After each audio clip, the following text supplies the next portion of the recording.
fellow readers, it's Wolf Girl, and this is my first official Booktube video, so I figured I would start with the Booktube newbie tag and answer these 10 questions for you guys, let you get to know me a little better. So, if you liked the video, give it a thumbs up, subscribe if you want to see more, definitely comment. I'd like to know how you guys would answer these questions, so we'll jump right in and go to number 1, is why did you start this channel? And I started this channel on a dare from my 8-year-old.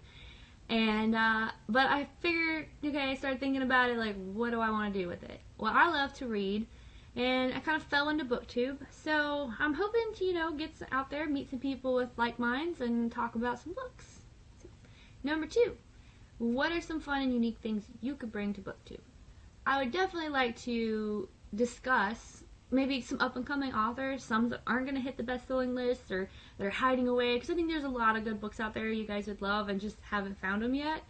And I think that that would be fun, too. So you're not talking about something that's, you know, been talked about 100 times, even though those are fun, too, because some of those are my favorite books. But something that's new and fresh and, you know, just got different points of view on different things, and I think that would be nice. Number 3 is, what are you most excited about for this channel? I'm super stoked to talk to you guys. I love talking to people about books, anybody who loves to read, and just getting a fresh point of view on a book that I like, or maybe, you know, you guys see something or take something from the book that I didn't take, or I didn't see, or I didn't feel the same way about, and, you know, give me a good pause and be like, oh yeah, that's kind of neat, you know, I didn't think about it like that. And I think that'd be really cool, so I'm really excited to just start some conversations with people, really start getting some discussions going about these books, and I think it would be a lot of fun. So number 4, guys, what do you love about reading? I love to read because I really like getting lost in other people's stories. I think that it's pretty amazing to think of all these worlds and these characters that other authors have made, and to go through and experience worlds like Harry Potter and J.R.R. Tolkien's world, and just, you know, go to Middle Earth. Like, I can't imagine growing up without being able to experience those, and I think that's why I love reading so much, because you get to go so many different places, and without reading, you would never get to experience that. It's something that, you know, you'd never find out. You'd never really get to go through the gauntlet, and you'd never get to experience some of the trauma, like in the Hunger Games. And I really think that you live so much more when you read. You just get so many more lives. I think that's a really true saying. You know, you don't live just one when you read. You get to live multiples, and I find it pretty amazing that these authors can create just such magnificent places. And being a writer myself, you know, I know sometimes it's just really hard to get what's in your head out on paper, and I'm pretty fascinated by the people who can do that and do it well. So, number 5 is, what book or series got you into reading? And, gosh, I think the book that comes to mind when I think about that is The Animist. I read it when I was really young, and it's probably what skyrocketed my reading career. It's about a little boy who gets this little pet. They're linked, kind of like the Golden Compass. It's a little mouse, and they go on this adventure, and they're trying to solve this mystery. And it's really, I like it because it's kind of like you're rooting for the underdog, because nobody really pays attention to the little mouse, and it can get in these really small spaces and find all this information out, and the little boy's always overlooked. And it's really just kind of like one of those stories where, like, they still do great things, and they get the job done even though they're small, and compared to everybody else's animals, these other animists have like tigers and bears and hawks, and he's here with his little mouse, and the little mouse is just his best friend. And I remember it fondly, and I definitely think that that's what sparked my reading, my just love of reading. Number 6 is, what questions would you ask your favorite booktubers? I know it sounds awful, but I don't really have a favorite booktuber. I'm still pretty new to watching and even making these videos, and but I've watched a lot of them. I've subscribed to several, and I guess I'd have to ask, like, where do you get the inspiration sometimes? Like, I know outside of, like, the tags and your reviews that are sent to you, like, where do you get the inspiration? I've watched some of them, and they've got some pretty amazing videos, And I'm just sitting here when I watch, like, where did that come from? How did that enter your brain to do that? So, and there's so many. Like, I really don't have a favorite.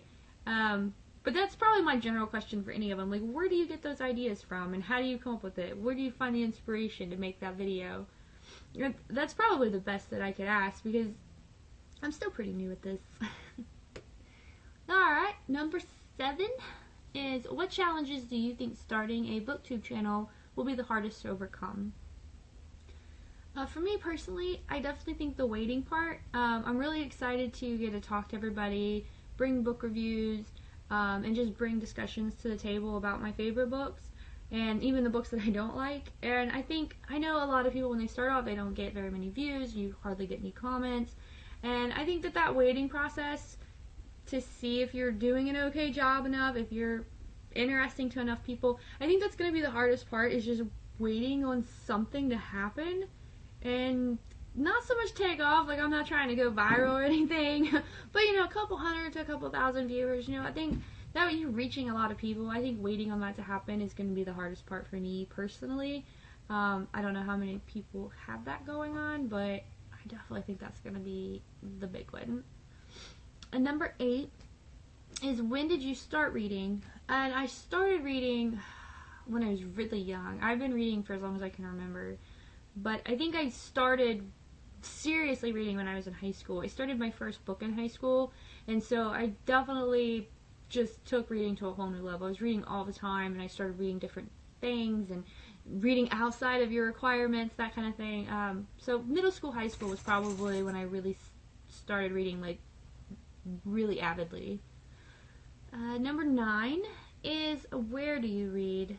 I read everywhere, literally.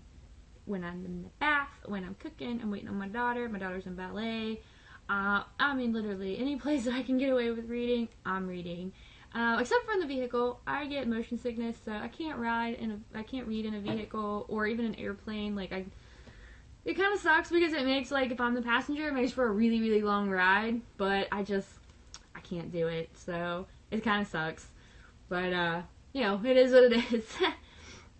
Finally, guys, number 10 is, what kinds of books do you like to read? And I am personally a paranormal romance junkie. Fantasy, high fantasy, urban fantasy, I don't care. I like vampires, I like werewolves, witches, wizards, the Blob, anything you can think of that's not of this world, I'm a fan of. I don't read too much science fiction, and I don't like futuristic stuff. I will read it, but it's not my favorite. But I have been trying to get out and read, you know, different things, especially since I'm writing. I like to get different perspectives. So I do like murder mysteries. Michelle Mead's one of my favorite authors. Her Vampire Academy series is just to die for. And I even like her Glittering Court and her offshoot with the Bloodlines. Karen Marie Moaning, her Fever series is just phenomenal. Her I Like the Fae realm, and she just does a great job at just bringing that to life and painting that picture for you. And her character, her main character, oh my gosh, Mac is so badass. Like, she just kicks ass all the way through the whole book, except for the very first one. She's kind of girly pink. I don't know. She's a little weak in the first one, but she gets there. She gets there. So yeah, definitely. Like, and you know, Tolkien and all them. I read all of the big hits too, but those are definitely some of my favorite, and I'll pick up anything. I'm currently reading something called A World of Eldaterra, which is about dragons. It's a young adult book. And then I just finished what did I just finish? I finished a little mini series. Oh, Hex Hall. It was another young adult book I've picked up. That's a really good series. It's a lot of fun, and they're really kind of short for me. They're kind of short, but it's really cute, and it's got a lot of twists to it. So that was a really fun read. Hex Hall was fun. And that's just been in the last couple of weeks. So, but I definitely read just about anything I can get my hands on. And I do like to go in and find, like, up-and-coming readers. I like to give my opinions. I go on Figment a lot. And all those, like, little websites. And I like to go in and find people who aren't published yet, read what they're writing. Some of the stuff's really amazing. So, well, that is my answers to those 10 questions, guys, and I hope you enjoyed it. If you did, please give me a like. Go ahead and subscribe if you want to see more, and I look forward to seeing your comments. So I guess I will leave that there today, and I'll talk to you guys later.